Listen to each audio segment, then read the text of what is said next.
नमस्कार. आज आपण बनवतो आहे सोलकढी. सर्वांनाच आवडते सोलकढी प्यायला. चला तर मग याची रेसिपी पाहूया. अगदी साधी सोपी रेसिपी आहे, कोणीही बनवू शकेल. या ठिकाणी ओला नारळ असा बारीक करून घेतलेला आहे. त्याची साल काढायची असेल तर काढू शकता, नसेल काढायची तरीही असंच डायरेक्ट कट करून बारीक बारीक तुकडे करून मिक्सरमध्ये बारीक करून घ्यायचे आहेत.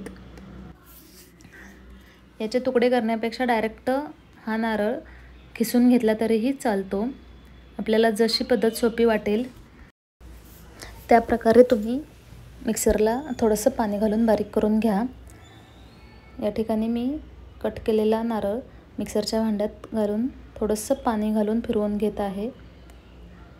या नारळाचं आपल्याला दूध बनवायचं आहे, त्यामुळे बारीक करते वेळी प्रत्येक वेळी थोडं थोडं पाणी घाला आणि एका स्वच्छ कापडातून सुती कापडामधून हे आपल्याला गाळून घ्यायचे आहे.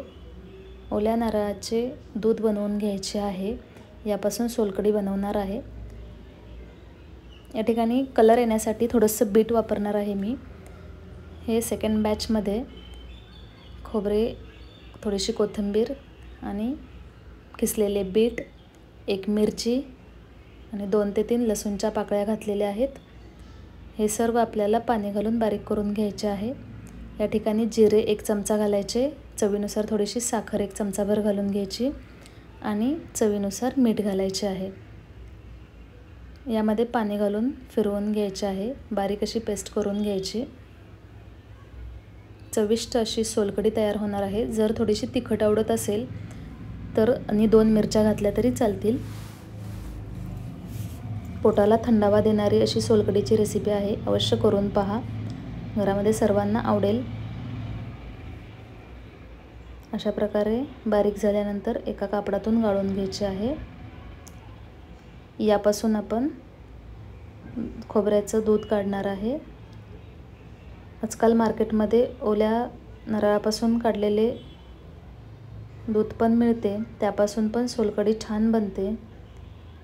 पण कधीही घरात फ्रेश नारळापासून काढलेले दूध वापरले तर अगदी चविष्ट सोलकढी बनते. हे पहा, अशा प्रकारे यापासून दूध काढून घ्यायचे आहे. किती छान पिंक कलर आलेला आहे. आपण यामध्ये थोडंसं बीट घातलेलं, त्यामुळे कलर खूप सुंदर आलेला आहे. भिजवलेले कोकम घालणार आहे, अजूनच कलर पण छान दिसणार आहे. शिवाय चवीलाही स्वादिष्ट अशी सोलकढी तयार होणार आहे. रेसिपी पूर्ण पहा. आवडल्यास लाईक, शेअर, सबस्क्राईब करायला विसरू नका.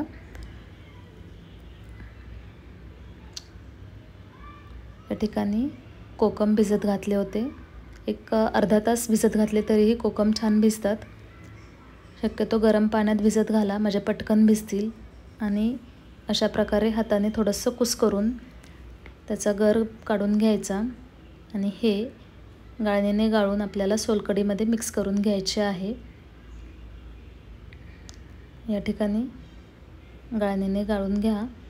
याचा जो आंबटपणा असतो त्यामध्ये खूप थंडावा असतो. कोकम हे थंड आहे आणि सोलकढी कधीही प्यायला चांगली असते शरीरासाठी. चविष्ट अशी सोलकढी तयार होणार आहे. पहा, मी बारीक चिरलेली कोथिंबीर वरती घातलेली आहे. यानंतर अजून थोडंसं पाणी घालून हे खोबरं सेकंड टाईम मी फिरवून घेत आहे. अगदी एका नारळापासूनच 3 ते 4 ग्लास सोलकढी तयार होते. सेकंड टाईम नारळाचे दूध काढून घेत आहे मी.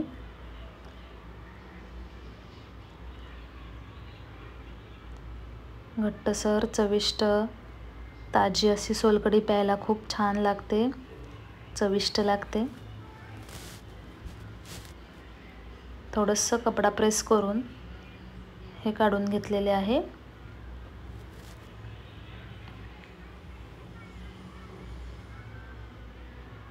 सावकाश सावकाश दाबून दाबून यातून पाणी काढायचे आहे.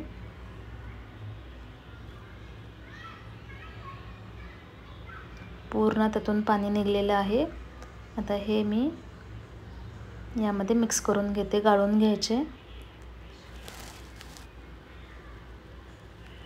या प्रकारे सोलकढी केली तर खूप चविष्ट होते.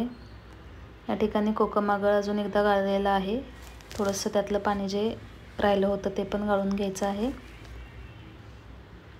तुम्ही सुरुवातीला काढते वेळेस 2 वेळा नारळाचं दूध काढून घेतलं तरीही चालेल. तयार आहे आपली सोलकढी. या ठिकाणी एका ग्लासमध्ये काढून दाखवते मी.